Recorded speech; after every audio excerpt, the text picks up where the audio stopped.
হ্যাঁ, এমন করবেন না। এই একটাই গরু আমার, যা দুধ দেয় তাই বেচে যেটুকু পয়সা পাই তাই দিয়েই সংসার চলে। কেন, জমি তো আছে, চাষ তো করিস। বাচ্চা কাচ্চা নিয়ে ওতে সংসার চলে না হুজুর। আর তারপর জমিদারের খাজনা। দেখ, তোর কথা ভাবতে গেলে যে আমার সংসার চলবে না। হ্যাঁ, অনেক সময় দিয়েছি, আর নয়। এই চল চল।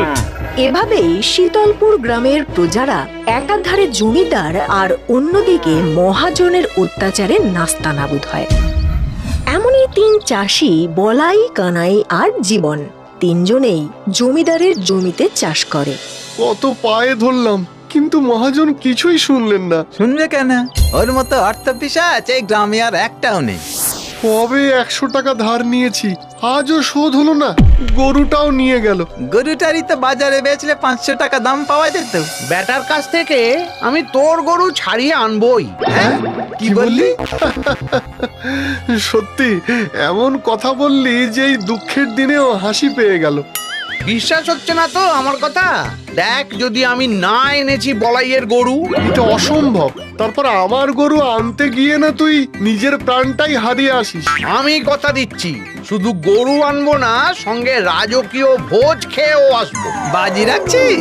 রাখছি, রইলো বাজি। তা বেশ, তুই যদি এটা করতে পারিস তাহলে আমিও কথা দিলাম, এবার থেকে তোর জমিতে আর হাত দিতে হবে না তোকে। আমি তোর জমিতেও চাষ করব, ফসল ফলাবো, আর তুই পায়ের ওপর পা দিয়ে বসে দেখবি। দেখ, ঠিক বলছিস তো? ওই যে মহাজন আসছে। জীবন দ্রুত উঠে পড়ে, তারপরে এগিয়ে যায়, এদিক ওদিক তাকায়, এর ওর মুখের কাছে যায় আর ভালো করে দেখে। না, তোমার দ্বারা হবে না।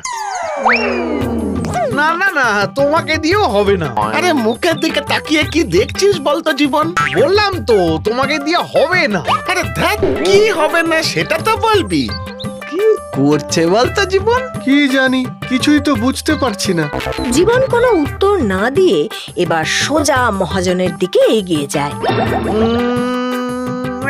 না না না, আপনিও পারবেন না। এই এই, কিসের পারার কথা বলছিস তুই? না না, কিছু না। কানাই, শিগগিরই যা। মহাজন রেগে গেলে এবার বাড়ি ঘর সব যাবে। হুজুর হুজুর, ওর কথা ছেড়ে দিন হুজুর। তা চললেন কোথায়? আমি কোথায় যাচ্ছি তা জেনে তোদের কি? যদি বলেন তো একটু এগিয়ে দিতে পারি।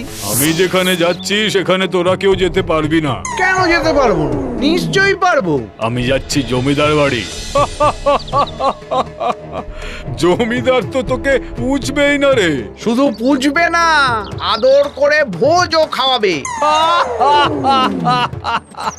ভোজ খাওয়াবে তোকে জমিদার? খাওয়াবেই তো। তুই কি আমার সঙ্গে বাজি লড়ছিস?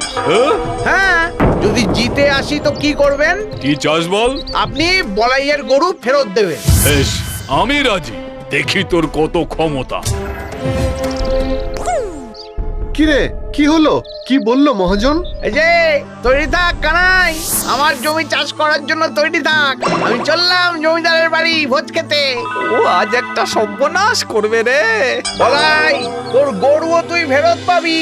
কি যে করতে চাইছে কে জানে। তাহলে কত আদায় হলো? আগে জমিদার মশাই, আপনার আশীর্বাদে মন্দ নয়। এই, তুই এখানে কেন? হ্যাঁ, কি চাস? আগে প্রণাম হুজুর, আপনার সাথে একটু দরকার ছিল। আমার মনে হয়েছে আপনিই পারবেন। কি পারবো? সেই একই কথা, কি চাই কি ও? হুজুর, এ বড়ই গুহ্য কথা, গোপনে বলতে চাই। তার মানে গোপন কিছু বিষয়। আচ্ছা, সামনে আয়। জীবন জমিদারের সামনে গিয়ে ফিস ফিস করে, হাত দেখিয়ে বলে, হুজুর, এরকম না না, এর থেকে আরো একটু বড়, এই এই এই এতখানি, এই রকম মাপের একতাল সোনার দাম কত হবে? একতাল অতখানি সোনা? হ্যাঁ, এর বেশিও হতে পারে। যদি এই চাষিটাকে ঠকিয়ে নিতে পারি, সবার সামনে এসব আলোচনা না করে ঠিকই করেছে। এই, তোরা কে আছিস? এদিকে আয়। শোন শোন, একে নিয়ে যা। দেখিস এর যত্নের যেন কোনো ত্রুটি না হয়। ভালো করে খাওয়া, যা যা। জমিদারের এমন আচরণ দেখে তো মহাজন অবাক। সে মনে মনে ভাবে, কি এমন বললো যে জমিদার একটা চাষিকে এমন করে তোয়াজ করা শুরু করলো? হুজুর, তাহলে হিসেবটা নিয়ে নিন। না না, আজ তোমরা সবাই যাও, তোমাদের সাথে পরের সপ্তাহে কথা হবে।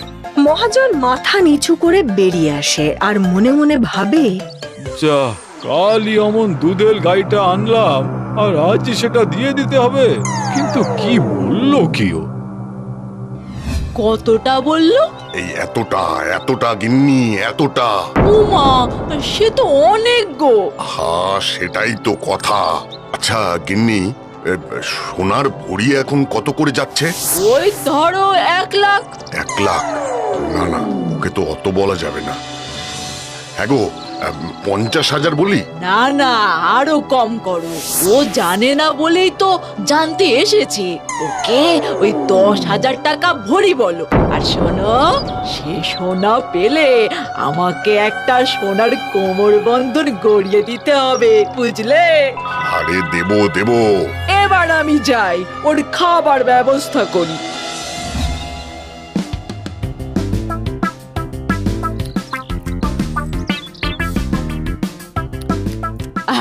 আর একটা মাছ দিন আর ভাত দিন।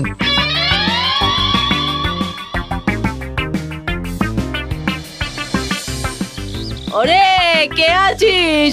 পায়েস আর রাজভোগটা নিয়ে আয় দেখি।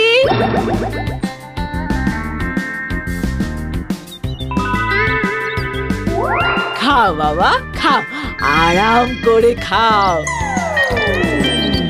খাও বাবা খাও, লজ্জা পেও না জানো।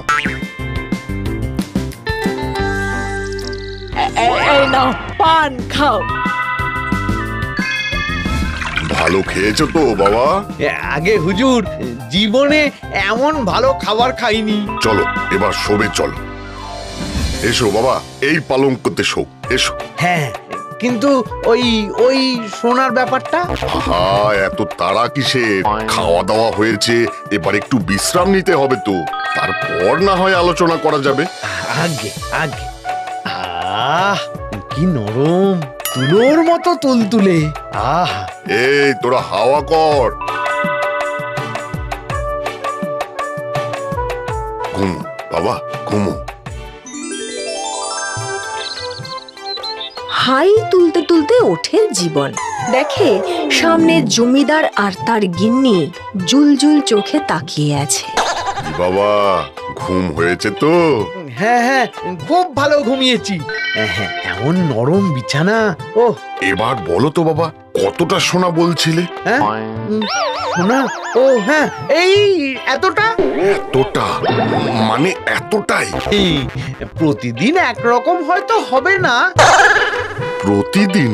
প্রতিদিন তা কত পাবো হুজুর? তা দেখো, ওই 10,000 টাকা করে হলে ধরে নাও তুমি যা দেখাচ্ছ তাতে 1 লাখ টাকা মতন হবে। প্রতিদিন 1 লাখ করে পাবো? তা কোথায় তোমার সেই সোনা? সোনা? না, সোনা তো নেই। মানে এতক্ষণ যে বললে তাল তাল সোনা? না না, আমার গরুটা যখন গোবর দেয় না, তখন ওরকম এক তাল করেই দেয়। তাই ভাবছিলাম যে গরুটা যদি গোবর না দিয়ে সোনা দিত, তাহলে কত দাম পেতাম। কত ছাড়া, আমার সাথে মজা করতে এসেছিস? আরে, আমি তো জানতে এসেছিলাম, আমার কি দোষ? বিল্লিক খেলো আমার পয়সায়, ঘুমোলো আমার পালঙ্কে, গোবরকে সোনা দেখিয়ে। বেরো বেরো, দূর হ, দূর হ এখান থেকে, বেরো বলছি।